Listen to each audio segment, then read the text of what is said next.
The first thing Taemin noticed when he woke up was the cold. It crept through his body like frozen water moving through his veins. His eyes opened slowly, and bright lights burned his vision. He tried to move his fingers, but they felt stiff and heavy. The cryogenic pod around him hissed and released a cloud of white vapor. A mechanical voice spoke above him. "Commander Taemin, welcome back. You have been asleep for 500,000 years." Taemin's mind struggled to understand those words. 500,000 years. That was not possible. The mission plan called for only 50,000 years of sleep. Something had gone terribly wrong. The pod opened completely, and Taemin sat up. His muscles screamed in protest, but he forced himself to stand. Around him, other pods were opening too. Men and women emerged, confused and frightened. They were the command crew of the Eternal Horizon, the flagship of humanity's refugee fleet. "Oracle, report," Taemin said to the ship's artificial intelligence. His voice sounded rough and strange to his own ears. "Commander, I have grave news," Oracle replied. "Earth's signal stopped 499,847 years ago. All human colonies went silent shortly after. I extended the sleep cycle to preserve the fleet while I searched for answers. I found them 3 years ago and initiated the awakening sequence. I have the Jubble. 1.69 and Crete 9. 1. My pressure." Taemin felt his heart sink. Earth was gone. Everything they had left behind was gone. He walked to the command center on shaking legs. Other crew members followed him, silent and afraid. The command center's main screen showed a map of the Milky Way galaxy, but it looked different from the map Taemin remembered. Large sections were marked in red. At the center of those red zones was a symbol he did not recognize. "What am I looking at?" Taemin asked. "The Velkrathi Empire," Oracle said.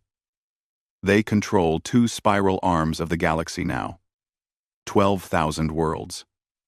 The territory where Earth and the human colonies existed is now marked as a forbidden zone."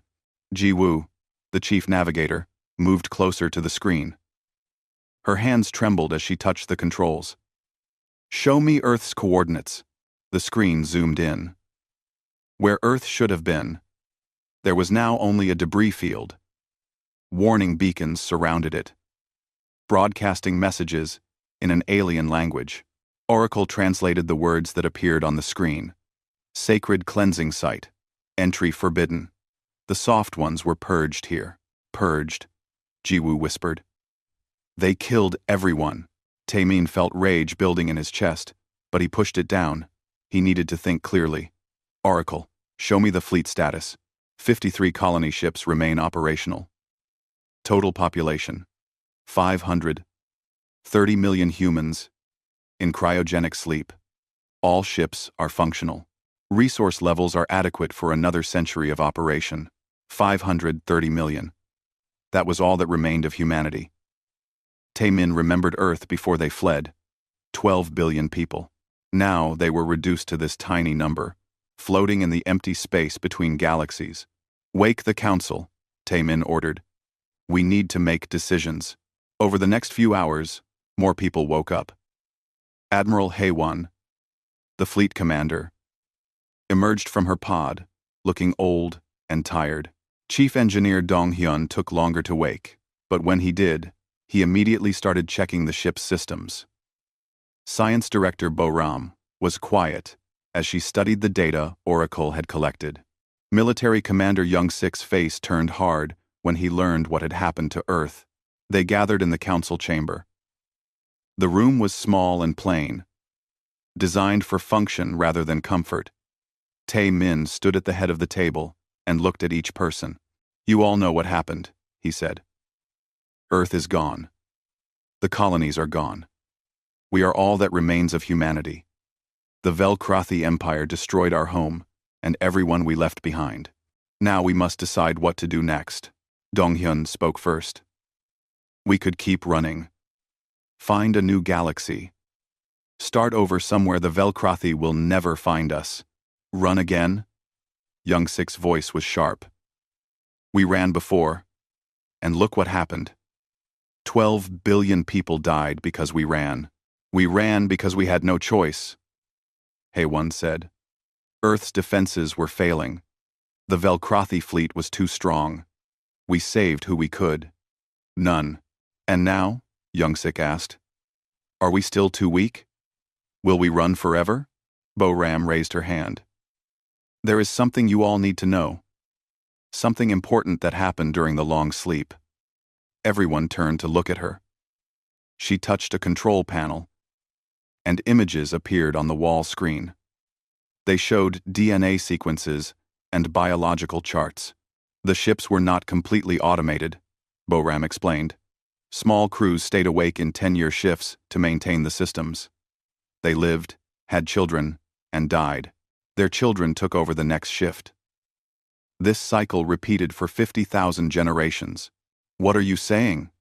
Taemin asked. Evolution, Bo-Ram said. 500,000 years of evolution in a harsh environment. Background radiation. Zero gravity. Recycled air. The maintenance crews adapted. Their descendants are still alive, working in the deep sections of the ships, and all of us who slept have been changed too. The radiation altered our DNA as we slept. She brought up new images, brain scans, cellular analyses, genetic maps. We are not the same humans who left Earth, Bo-Ram continued. Our neural processing is faster. We can withstand radiation that would have killed our ancestors. Our lifespans are longer. Our bodies are stronger. We have evolved. The room was silent as everyone processed this information.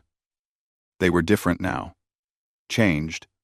Perhaps that was what they needed to be. Taemin looked around the table. I think we all know what needs to be done. But this is too important for a small group to decide. We vote. Not just us, but everyone. We wake the fleet and let humanity choose its future. Over the next month, all 530 million humans were woken from their long sleep. They learned about Earth's destruction. They learned about the Velcrothi Empire. They learned about their own evolution. And then they voted. The result was clear. 93% voted for the same thing. They would not run anymore. They would go back. They would reclaim what was stolen. They would make the Velcrothi pay for what they had done. Taemin stood on the bridge of the eternal horizon and looked at the distant stars of the Milky Way. Somewhere in that spiral of light was Earth. Or what remained of it. The Velcrothi thought humanity was extinct. They thought they had won. They were wrong. Oracle, Taemin said. Set course for the Milky Way. Full speed. Destination? Oracle asked. Home, Taemin replied. We're going home. The fleet's engines came to life for the first time in 500,000 years. 53 massive ships began to move, accelerating toward the distant galaxy. Inside them, humanity prepared for war. They had been gone for 500,000 years. Now they were coming back, and they would have their revenge. The journey to the Milky Way took 3 years. During that time, the fleet transformed itself from a collection of refugee ships into something else. Something dangerous. Captain Subin stood in the briefing room, looking at holographic images of a Velcrothi mining colony. She was young for a captain, only 35, but she had proven herself during the training exercises. Now, she would lead humanity's first mission into enemy territory. This is Kepler 442b, she explained to her team. A mining world on the outer edge of Velcrothi space. Small garrison. 300 soldiers. 5,000 workers. Our intelligence suggests the workers are slaves from conquered species. Her team consisted of 20 soldiers, all volunteers. They wore new armor, designed by Dong Hyun's engineering teams. The armor could bend light around itself, making the wearer nearly invisible. It could also withstand extreme temperatures and radiation. Our mission is simple, Subin continued. Go in quietly. Gather intelligence about the Velcrothi. Learn their strengths and weaknesses. Get out without being detected. One of the soldiers, a young man named Jun Ho, raised his hand. What if we're discovered? Subin's expression was hard. Then, we fight our way out. But, we prefer not to announce our presence yet. The Velcrothi still think we're extinct. That's an advantage we want to keep. The stealth ship dropped them on the dark side of Kepler 442b. The planet was cold and harsh, with a thin atmosphere that smelled of sulfur.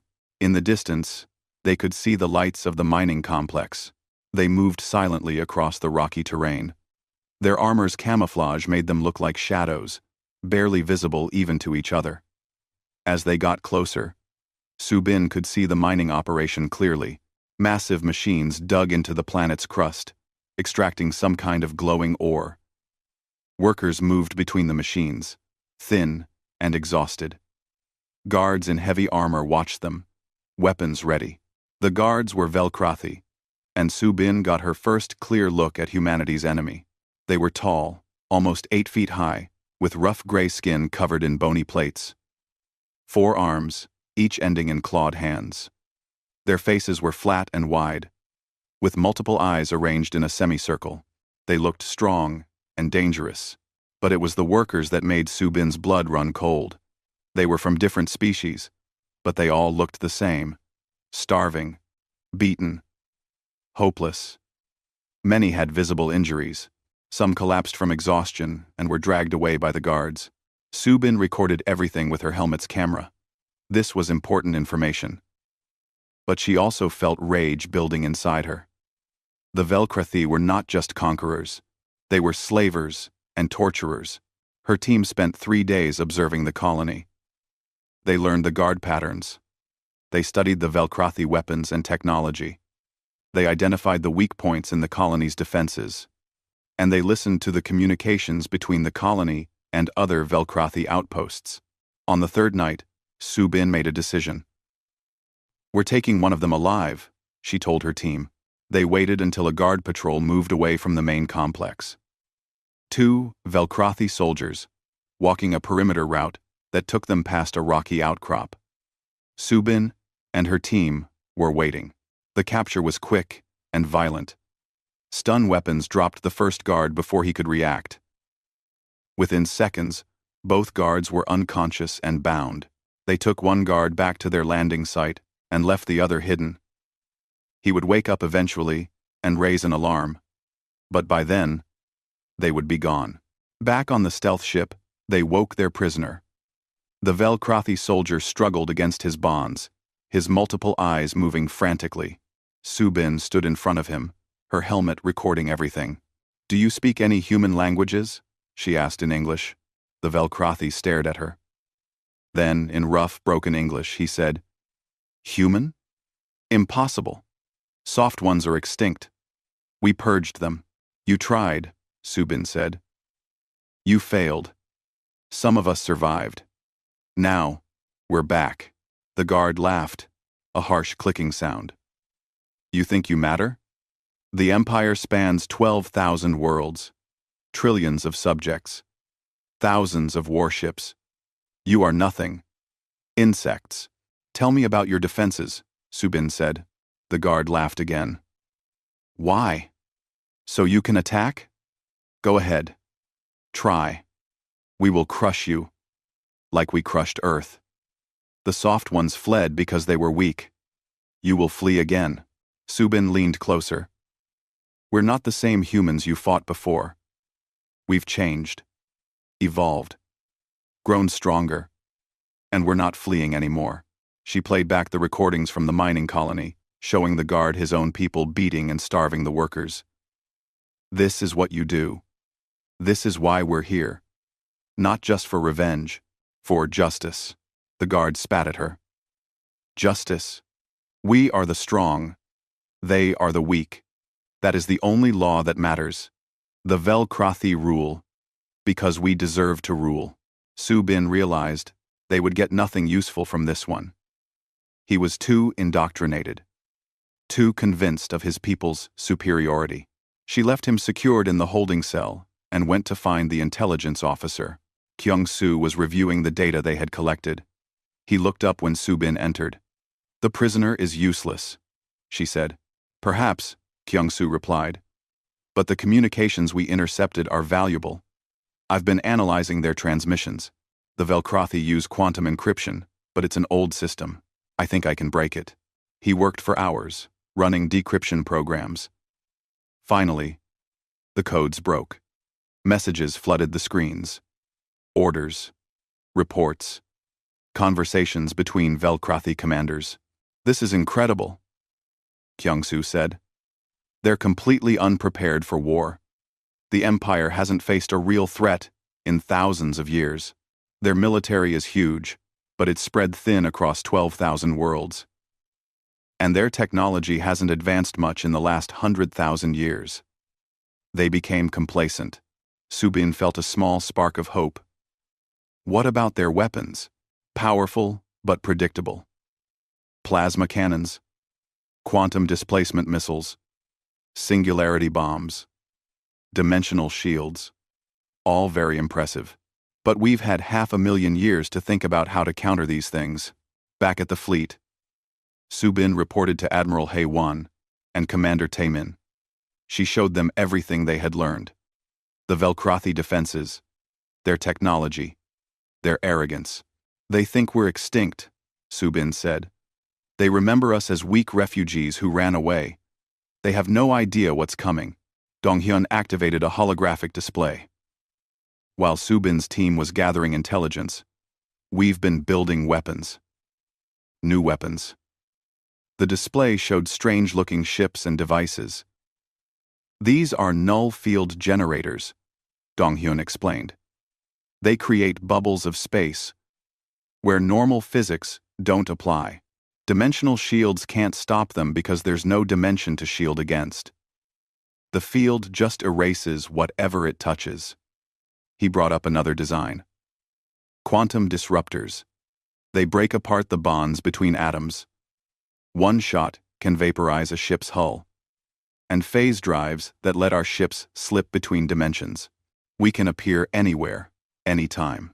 Young-sik, the military commander, studied the weapons with hungry eyes. "When do we start production?" "We already have," Dong-hyun said. "The manufacturing ships have been working non-stop. We have enough weapons for a first strike. Small scale, but effective." Tae-min looked at the star map, showing Velcrothi territory. "Then, it's time to send a message. Young-sik, prepare your fleet. 3 ships, fast attack vessels, target, the outpost in the Horsehead Nebula. Make it quick. Make it clean. And make sure no one escapes to tell the tale." Young-sik smiled. It was not a pleasant expression. "Understood." 2 weeks later, 3 human frigates emerged from quantum space near a Velcrothi outpost. The station was massive, built into an asteroid, bristling with weapons. It could hold off a small fleet. It lasted 11 minutes. The human ships phased through the station's shields, as if they weren't there. Null field weapons carved through the hull. Quantum disruptors turned the interior into dust. The few Velcrothi who tried to escape in ships were destroyed before they could activate their faster-than-light drives. When the battle ended, there was only debris. No survivors. No witnesses. No warning sent. Humanity had announced its return. But the Velcrothi didn't know it yet. And that was exactly what Tae-min wanted. The message came through on an old frequency, one that humanity had used centuries ago for deep space communication. It was encrypted with codes that only humans would recognize. But the sender was not human. Ambassador Jae-hee listened to the message in her private quarters. The voice spoke in broken English, mixing in words from other languages. "Humans, we know you are here. We saw what you did at the Horsehead Station. We are the broken chain. We are slaves of the Velcrothi. We want to be free. Please, help us." Jae-hee brought the message to Admiral Hae-won and Commander Tae-min. They listened to it 3 times before anyone spoke. "It could be a trap," Hae-won said. "It could be," Tae-min agreed. But if it's real, we have potential allies. Other species who hate the Velcrothi as much as we do. Jae-hee studied the message's origin point. They're transmitting from a hidden location in the Crab Nebula. Deep inside, Velcrothi, space. If we go there, we're taking a huge risk. Everything we do is a risk, Taemin said. But we can't win this war alone. 530 million humans against an empire of trillions? We need allies. 1. 3 days later, Jae-hee's ship arrived at the coordinates. It was an old asteroid mining station, abandoned and drifting. But when they got closer, they could see it was not empty. Ships were hidden in the carved-out sections, small ships, built from scavenged parts, but armed and ready. Jae-hee took a shuttle to the station with a security team. They were met by representatives from 6 different species. All of them had been slaves of the Velcrothi. The first to speak was a crystalline being that stood 8 feet tall. Its body was made of transparent material that caught the light and split it into colors. It spoke through a translation device. I am Mothrath of the Mothari people. We have been slaves for 3,000 years. The Velcrothi use us for our ability to survive in high radiation environments. Next was an aquatic creature in a water-filled suit. I am Fenkor. My people, the Fendai, were conquered 5,000 years ago. They use us to mine underwater worlds. One by one, the others introduced themselves. The insectoid Prel, the gaseous Nix Van, the reptilian Shorkai, the plant-like Verdnax, all conquered, all enslaved, all waiting for someone strong enough to challenge the Velcrothi. You destroyed a Velcrothi outpost without losing a single ship, Mothrath said. That has never been done before. Not in recorded history. Who are you? We are humans, Jae-hee said. The Velcrothi destroyed our world 500,000 years ago. We survived. We evolved. Now we're back to settle the debt. The representatives looked at each other. 500,000 years. That was an impossibly long time. But here stood proof that it was possible to survive, to endure, to come back stronger. What do you want from us? Fenkor asked. Information. Resources. Warriors who know how to fight the Velcrothi. In exchange, we offer freedom. When we defeat the Velcrothi Empire, you will be free. When you defeat them? One of the Prel clicked skeptically. Not if? Jae-hee looked at each of them. We don't plan to lose. We've been thinking about this war for 500,000 years. We're ready. The alliance was formed in that hidden asteroid station. 6 species joined with humanity. They contributed ships, supplies, and intelligence about Velcrothi operations. More importantly, they provided something humanity desperately needed: numbers. Over the next 3 months, the alliance grew. More species joined. The broken chain became a network that spread across sectors. And then came the day when Admiral Hae-1 launched Operation Homecoming. The plan was audacious. 60 human warships would strike 12 slave colonies simultaneously. Each colony would be liberated in a lightning attack. The Velcrothi would be caught completely off guard. Fleet Commander Su Bin led one of the attack groups. Her target was a prison world called Kalthar 9. Intelligence said it held 2 million slaves from 30 different species. It was guarded by a small fleet of 6 Velcrothi destroyers. Su Bin's group consisted of 5 human frigates and 3 allied support ships. They emerged from quantum space at the edge of the system and immediately went to full speed. The Velcrothi spotted them quickly. Alarms blared across the prison world. The destroyers moved to intercept, their shields glowing bright. All ships, engage phase drives, Su Bin ordered. Show them what we can do. The human ships flickered and vanished from normal space. The Velcrothi weapons fired at empty space. Then, the human ships reappeared behind the Velcrothi fleet, already firing. Null field weapons tore through shields like they were paper. Quantum disruptors reduced the first destroyer to atoms in seconds. The second tried to run but was caught by a phase missile that appeared inside its engine room and detonated. The remaining 4 destroyers scattered, trying to form a defensive line. It didn't help. The human ships moved too fast, hit too hard. Within 20 minutes, all 6 destroyers were destroyed. Subin's ships moved to the planet. The prison facilities covered an entire continent. Guards were running everywhere, trying to organize a defense. Subin opened a communication channel and broadcast in every known language. Attention all prisoners. This is Captain Subin of the Human Liberation Fleet. Your prison is now under our control. All guards will surrender immediately or be destroyed. To the prisoners, you are free. The Velkrathi will not hurt you anymore. The guards tried to fight. It was a mistake. Boarding teams phased directly into the guard towers. The fighting was brief and brutal. Within an hour, every guard was dead or captured. 2 million slaves walked out of their cells into sunlight. Many of them cried. Some fell to their knees. They had been told that resistance was futile, that the Velkrathi would rule forever. Now they learned that was a lie. Similar scenes played out on 11 other worlds. The Velkrathi response was slow and confused. Their empire was vast, and communication between sectors took time. By the time they organized a response, the liberated slaves were already being evacuated to safe locations. But eventually, the news reached Velkrath Prime, the empire's capital. Supreme Overlord Mothkar received the reports with disbelief. Impossible, he said to his advisors. The humans are extinct. We purged them.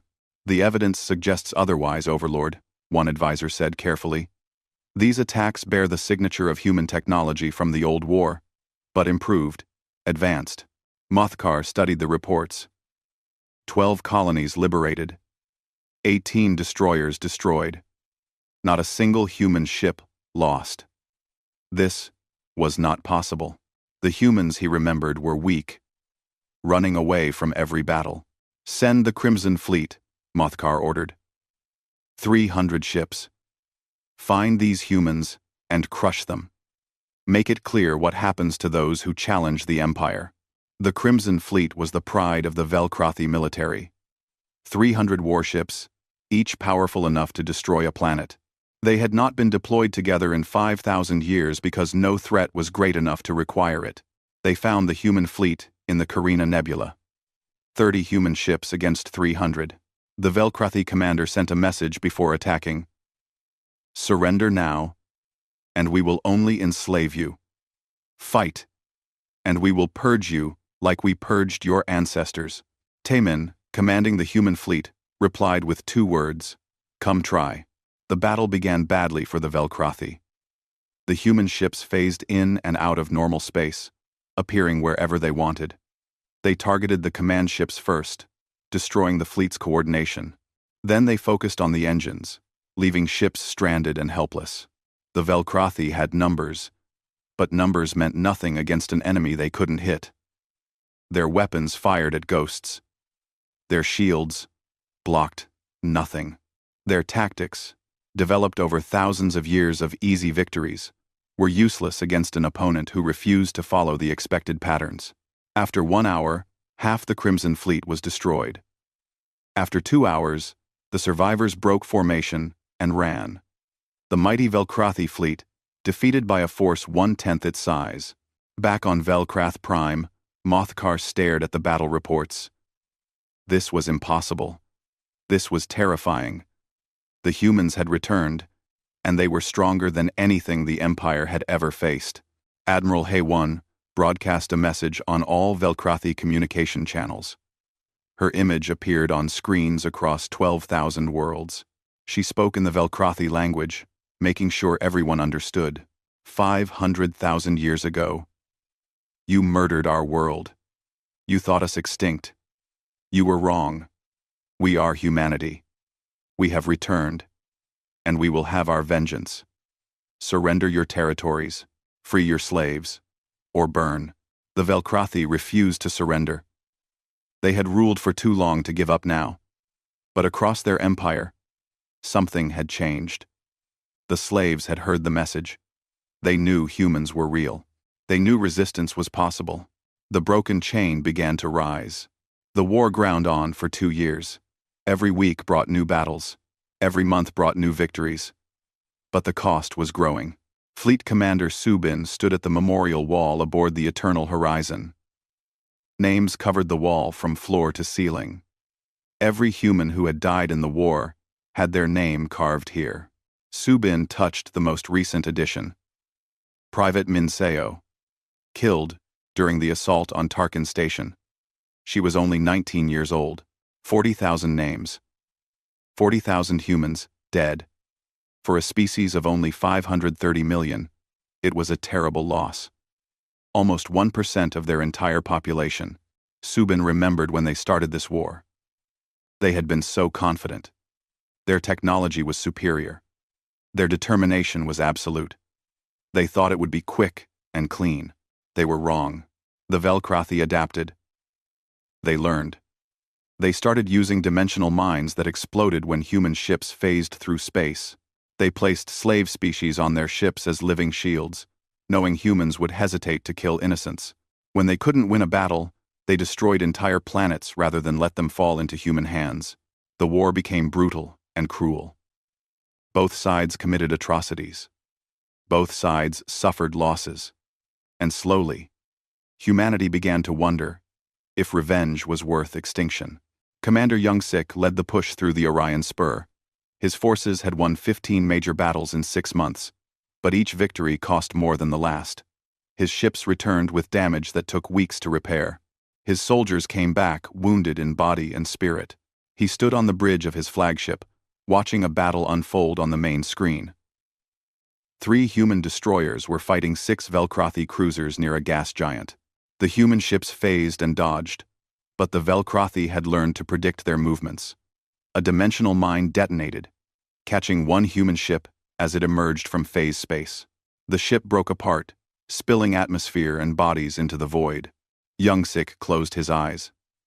Another 200 humans dead. How many more could they afford to lose?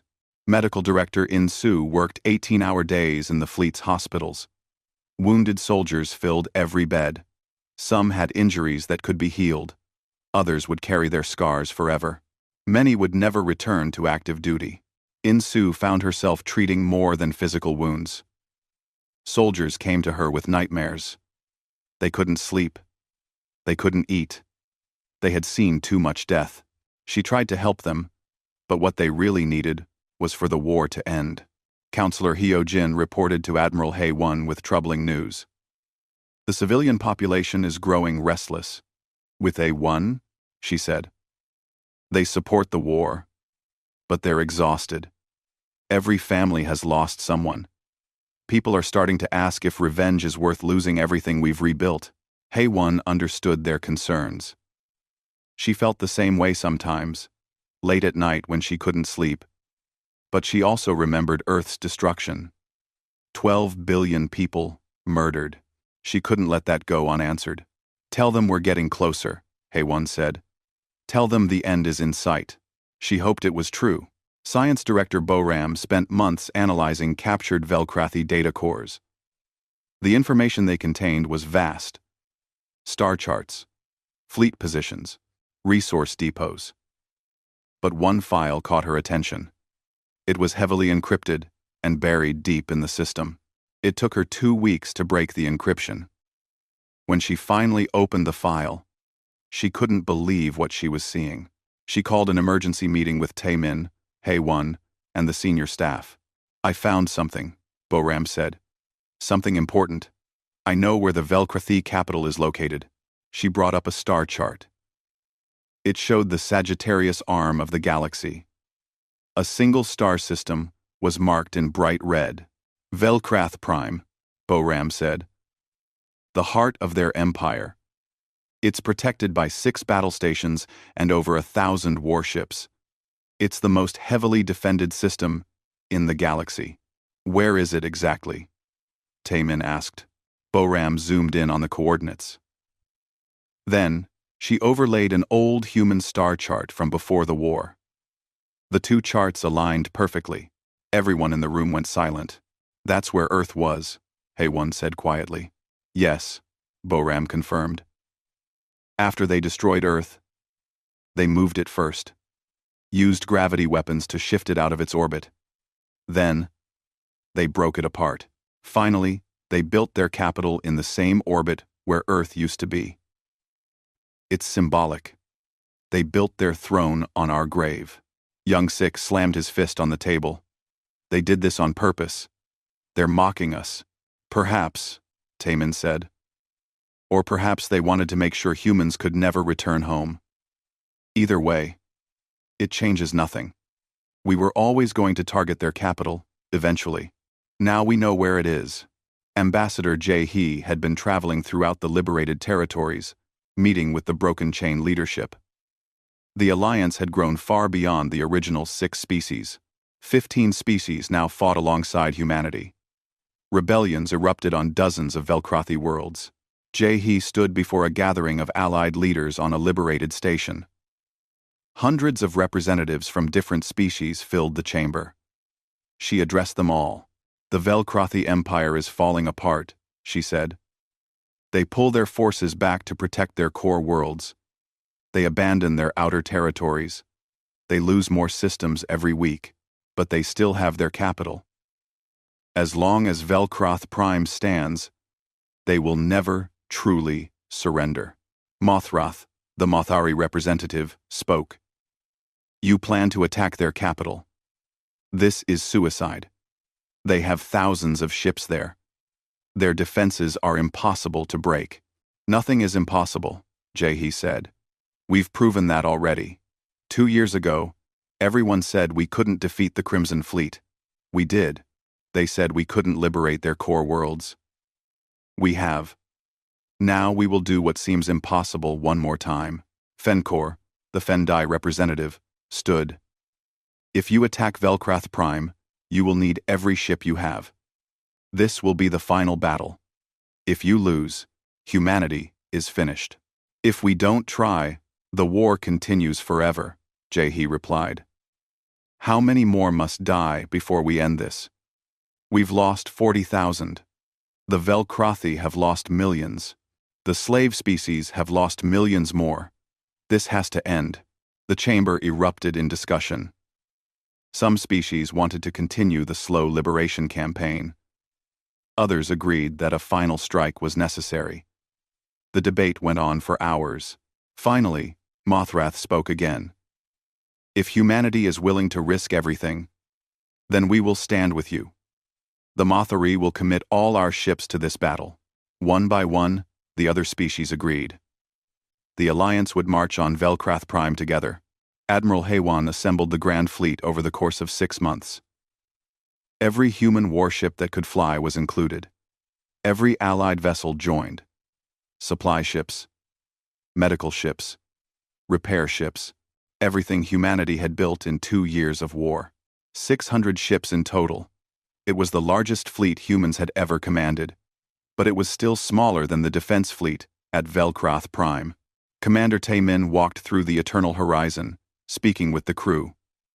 He visited the pilots, the engineers, the medical staff, the soldiers. He looked each person in the eye and thanked them for their service. He knew some of them would not survive the coming battle. Maybe most of them. Maybe all of them. But they deserved to know their sacrifice mattered. The night before the fleet departed, Taemin stood in his quarters, looking at an old photograph. It showed Earth as it appeared from orbit. Blue oceans, green continents, white clouds. Home. The photograph was 500,000 years old. Recovered from ancient data archives. Earth as it had been before the Velcrothi came. Before the war. Before humanity fled into the dark. Taemin placed the photograph in his pocket. Tomorrow, they would return to where Earth once was. They would face the enemy that destroyed their home. They would fight the final battle. Oracle, Taemin said. Begin jump calculations. Destination. Velcroth Prime. Calculations complete, Commander. The fleet is ready. Taemin took a deep breath. Then let's go home. The Grand Fleet activated its quantum drives. 600 ships vanished from normal space, beginning their journey to the coordinates where Earth used to be. To the place the Velcrothi built their capital. To the heart of the empire that murdered humanity's world. They were going home to settle the debt. The Grand Fleet emerged from quantum space at the edge of the Velcroth Prime system. 600 ships appeared at once, filling the sensors of every Velcrothi station with warnings and alarms. Admiral HFY stood on the bridge of the eternal horizon and looked at the tactical display. The Velcrothi defense fleet waited for them, 1,400 warships arranged in 3 defensive lines. Behind them orbited the 6 massive battle stations, each one capable of destroying entire fleets. And beyond the stations was the planet itself, Velcroth Prime. Built in the orbit where Earth once lived. They knew we were coming, Commander Young-sik said. Of course they did, HFY replied. This is their capital. They've been preparing for this since the war began. Supreme Overlord Mothkar broadcast a message to the human fleet. His image appeared on every screen.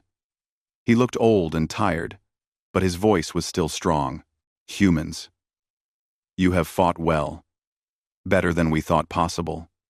But this is where your revenge ends. Surrender now, and we will allow your species to survive as subjects of the Empire. Fight and we will finish what we started 500,000 years ago, Admiral HFY responded. You destroyed our home, murdered 12 billion innocent people, enslaved 100 species. You built your throne on our world's grave, and now you offer us slavery as mercy? We refuse. Today, the Velcrothi Empire ends. The battle began. The Allied forces engaged the outer defense line while human battleships pushed through the center. Weapons fire lit up the dark space like a lightning storm. Ships exploded. Shields collapsed. The void filled with debris. Commander Young-sik led the vanguard in his flagship, Retribution. He had fought in every major battle of the war. He had lost half his original crew, but he had never lost his determination to see this through. All ships, follow my lead, he ordered. Target their command vessels. Break their coordination. The human warships phased through the Velcrothi lines, appearing behind the command ships. Null-field weapons carved through hulls. Quantum disruptors turned the insides of ships into dust. Within minutes, the Velcrothi lost their fleet coordination, but the sheer numbers were overwhelming. For every Velcrothi ship destroyed, 2 more took its place. The human ships began taking damage. The Allied forces were being pushed back. We're losing too many ships, Young-sik's second officer reported. At this rate, we won't reach the stations. Young-sik looked at the tactical display. His officer was right. They needed a new approach. All human ships, form up on me. We're going to phase directly to the stations. It was a desperate move. Phasing through so many ships and defensive fields was incredibly dangerous. But they were out of options. 20 human battleships activated their phase drives simultaneously. They vanished from the outer battle and reappeared next to the battle stations. The Velcrothi defenders were caught completely off guard. Captain Subin commanded the assault on Station 3. Her teams used personal phase devices to board the station directly, appearing in the corridors and command centers. The fighting was brutal and close. Hand-to-hand combat in zero gravity. No room for mistakes. Subin's team fought their way to the station's reactor core. Velcrothi soldiers tried to stop them, but human weapons were superior, and human soldiers were fighting for their home. Within an hour, Subin planted demolition charges throughout the core. All teams, evacuate now, she ordered. Her soldiers phased back to their ships. The charges detonated. Station 3 broke apart in a massive explosion that lit up the entire system.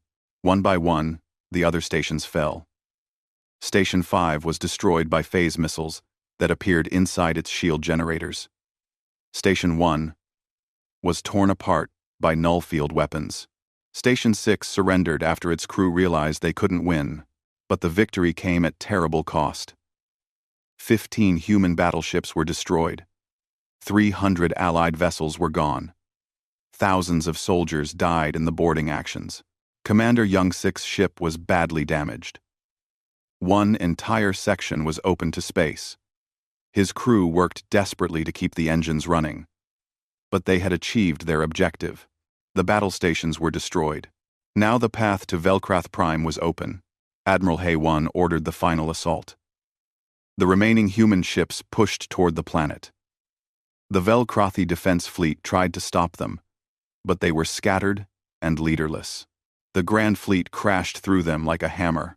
Commander Taemin took a landing shuttle down to the planet's surface. He brought a security team and a message for Supreme Overlord Mothkar. It was time to end this. The shuttle landed in the capital city. Velkrathi citizens ran in panic. Buildings burned from the orbital bombardment. But Taemin had ordered his ships to avoid civilian targets. This was not about genocide. It was about justice. Mothkar waited in his palace, surrounded by his personal guards. Taemin walked through the massive doors with his team. The guards raised their weapons, but Mothkar waved them down. "You won," Mothkar said bitterly. "I'm here to accept your surrender," Taemin replied. Mothkar laughed. It was a harsh, broken sound. "Surrender? You destroyed my fleet. You killed millions of my people. And now you want me to surrender as if this was just a war?" "This was a war," Taemin said. "A war you started when you destroyed Earth. But we're not like you. We could glass this planet from orbit.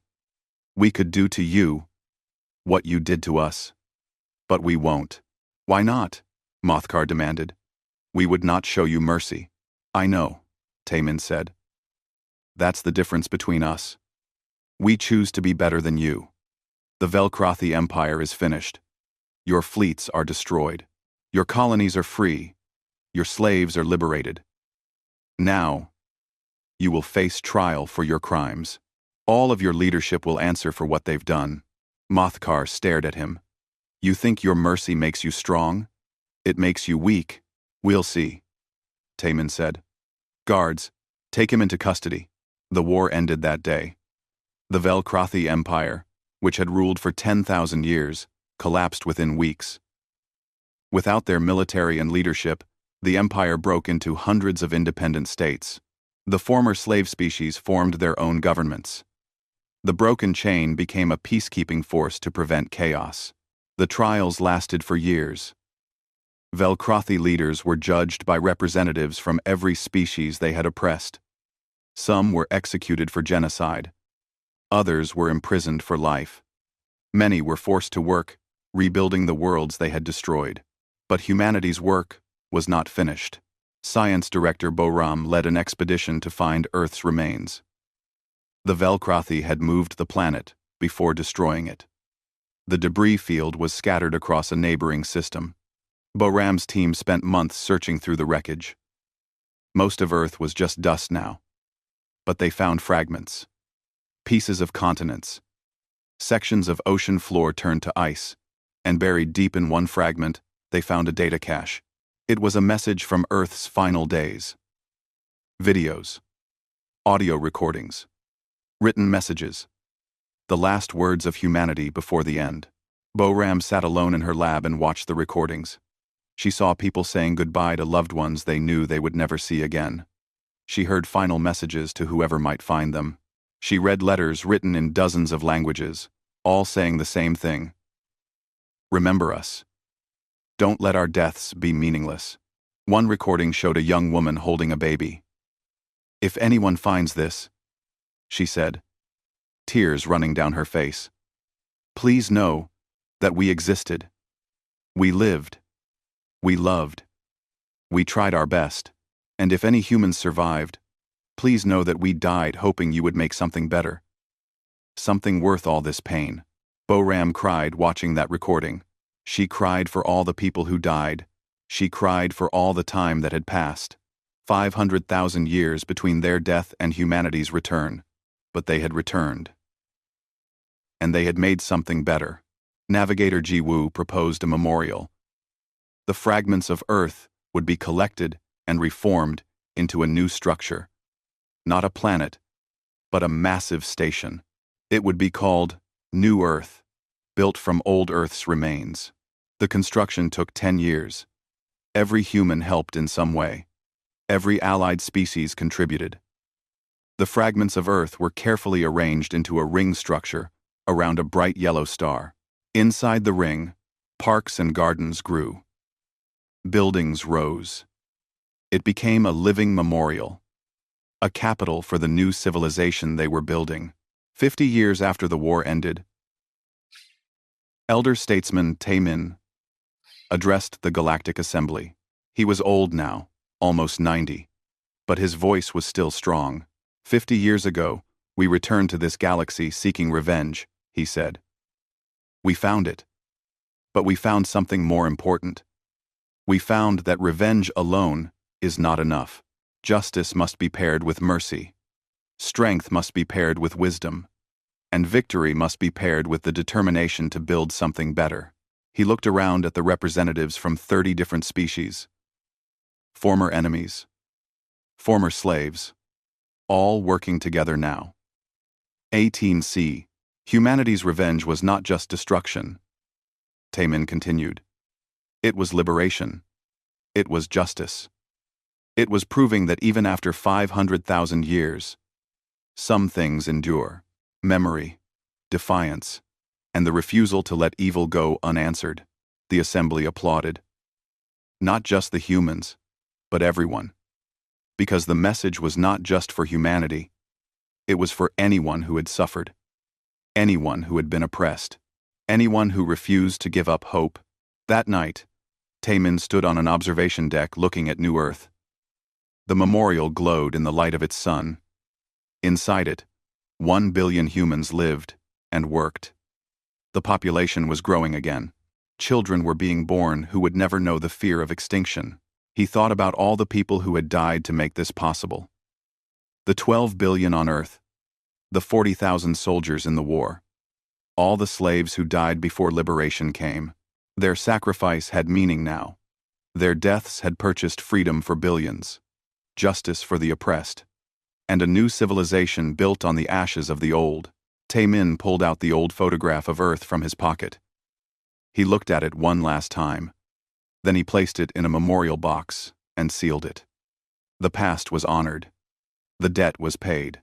Now, it was time to look forward. Oracle, he said. Play the last message from the Earth data cache. The voice of the young woman with the baby filled the room. We died hoping you would make something better. Something worth all this pain. Taemin smiled. We did, he said softly. We did. Outside, New Earth spun slowly in the void, built from the remains of the old world. A testament to humanity's endurance. A promise that some things can never be destroyed, no matter how long the darkness lasts. The humans who would not die. The humans who came home.